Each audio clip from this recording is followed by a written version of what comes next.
Fashion doesn't usually stop breathing. It talks, shouts, trends, and scrolls. But on January 26th at the Musée Rodin, something else happened. Jonathan Anderson didn't just debut for Dior. He suspended it in the air, folded it into petals, embedded it with fossils, and reminded everyone that haute couture is not just for looks. It's a way of thinking. And for the first time in a very long time, he reminded everybody that Dior is a monument, and it is alive.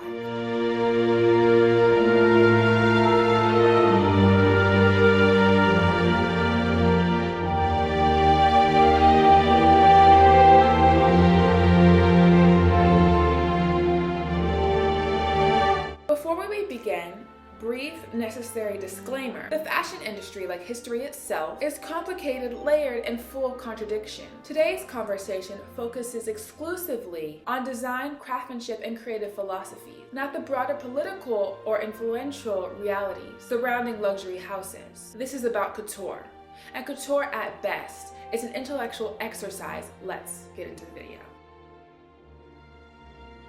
Jonathan Anderson's haute couture debut didn't arrive quietly, but it also didn't arrive screaming.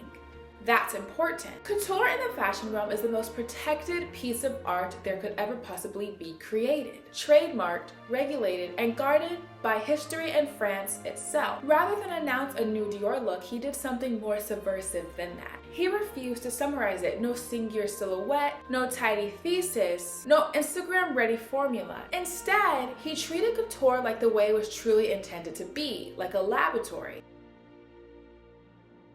The opening looks, those swirling, fabricated, pleated black and white looks, intended to look familiar, and that's because they were. Anderson does not believe in isolated ideas. He believes in ecosystems. These dresses trace their lineage back to his debut at Dior, to red carpet commissions, and to further still ready-to-wear runway looks. And further still to the burnished ceramic vessels at Magdalene Odundo. But this wasn't inspiration by imitation, where Ondundo's work is thrown clay. Anderson was pleated tulle, each line stitched by hand onto internal frameworks that create volume machines. This is couture doing what couture does best, turning thought into structure. Nature wasn't decorative here, it was architectural. Because nature doesn't resolve, it evolves, and Jonathan Anderson built the whole show around that truth. Here's where Anderson gets really dangerous. He knows Dior mythology better than anyone else in the room. The new look, the new wasp waist, the new flower woman fantasy, all Anderson. It's been archived, documented, and mythologized into exhaustion, so he doesn't rehearse it. Instead, he interrogates it. The bar jackets, wing dresses loosened into knitwear, hourglass silhouettes spiraled instead of a cinch. This isn't rejection, it was mutation. Christian Dior himself was radical. His new look was protested into the streets. Anderson understands that honoring Dior doesn't mean embalming him, it means letting the ideas move.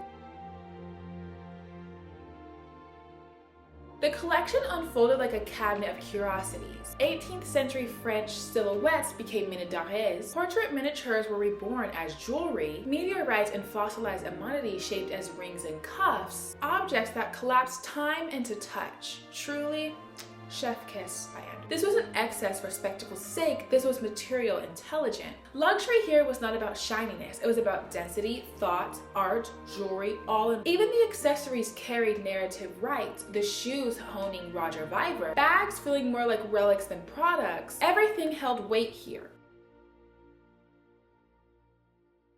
What made the show feel electric despite its abundance was its lightness. Strip away the flowers, embroideries, abundance, and chaos. What you really find here is diligence and disruption. Tuxedos, vicuna coats, and wide-leg trousers, impeccably engineered jacket. Anderson understands something very crucial. Couture hides its difficulty. Every piece passing dozens of toilettes, every illusion required hours of an invisible door. As Yves Saint Laurent once said, couture is knowledge whispered through generations, and Anderson speaks that language fluently. Anderson's couture debut wasn't a nostalgia project. It wasn't a branding exercise. It wasn't couture as a museum price. It was couture as a thinking tool. Anderson isn't stealing Dior's legacy. He's keeping it in recycled motion. which some know very little how to do. By treating couture as a place where ideas are tested, not preserved, he's positioning Dior not as a shrine, but as a system, one that adapts, questions, and evolves, which is very, very risky. Some people won't recognize their Dior here, but then again, in the last years, have you ever recognized Dior? Clock it. But truly, as we all know it, couture is not meant to comfort. It's supposed to raise question. Is the outfit about history? Is it about political? Is it about art, or is it about the sufferings that's been going on in the world? That's true couture.